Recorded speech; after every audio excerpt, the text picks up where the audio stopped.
She looked at him standing in the living room, tail tucked between his legs, eyes searching for answers she couldn't give. The new law had just been announced. Her dog, her best friend for the past 5 years, was now classified as dangerous. Not because of anything he did, not because he ever hurt anyone, but simply because of his breed. That moment changed everything. His name was Max, a brown and white Pitbull with the softest eyes you'd ever seen, the kind of eyes that look straight into your soul. He loved morning walks, playing fetch in the park, and sleeping at the foot of her bed every single night. He had this habit of resting his head on her lap whenever she felt sad, as if he could sense her emotions before she even spoke. But on December 31st, 2023, the UK government made it illegal to own pit bulls without strict conditions. Muzzles became mandatory in public, registration forms piled up, the threat of seizure hung over every owner's head like a dark cloud. Sarah had rescued Max when he was just 8 weeks old. He'd been abandoned in a cardboard box outside a supermarket, shivering and scared. The box was soaked from the rain, and he was so small he could barely lift his head. She took him home that day, wrapped him in a blanket, and fed him with a bottle. From that moment on, they became inseparable. He wasn't just a pet, he was family. He was the reason she smiled on her darkest days. But now, the world saw him differently.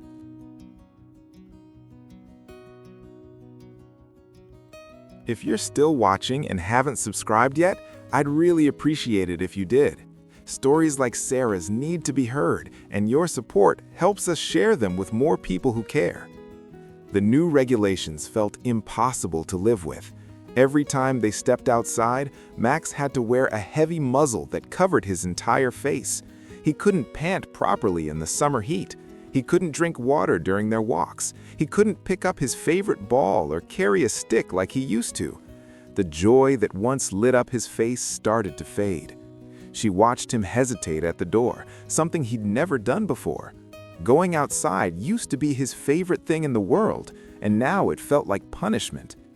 Sarah tried to stay strong. She filled out all the paperwork, she attended the mandatory behavior assessments, she even hired a specialist trainer to prove that Max was well-behaved and safe. But deep down, she knew this wasn't a life worth living. Not for him, not for her. One evening, as she sat scrolling through her phone, she came across an article about dog-friendly countries. Australia caught her attention. She clicked on the link and started reading about their regulations.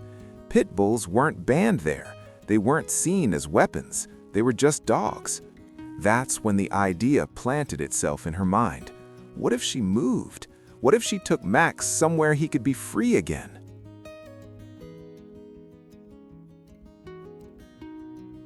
It sounded insane at first. She had a job, friends, a life in the UK. But every time she looked at Max lying quietly in the corner, avoiding eye contact, refusing to play, she felt her heart break a little more. He wasn't himself anymore. The light in his eyes had dimmed. So she made a decision. She started researching. The process was overwhelming. International pet relocation required health certificates, microchipping, rabies vaccinations, parasite treatments, import permits, and quarantine arrangements. The costs added up quickly. Flights for Max alone would cost thousands. Then there were the agency fees, the vet bills, the documentation charges.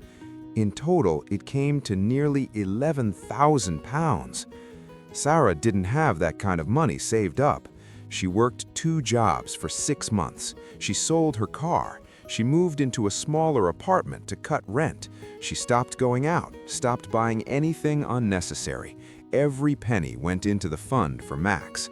Her friends thought she was crazy. "It's just a dog," some of them said. "You can get another one in Australia." But they didn't understand. Max wasn't replaceable. He'd been there through her hardest times, when she lost her mother, when she went through a painful breakup, when she felt completely alone. Max never judged her, never left her side. He just stayed, loyal, loving, present.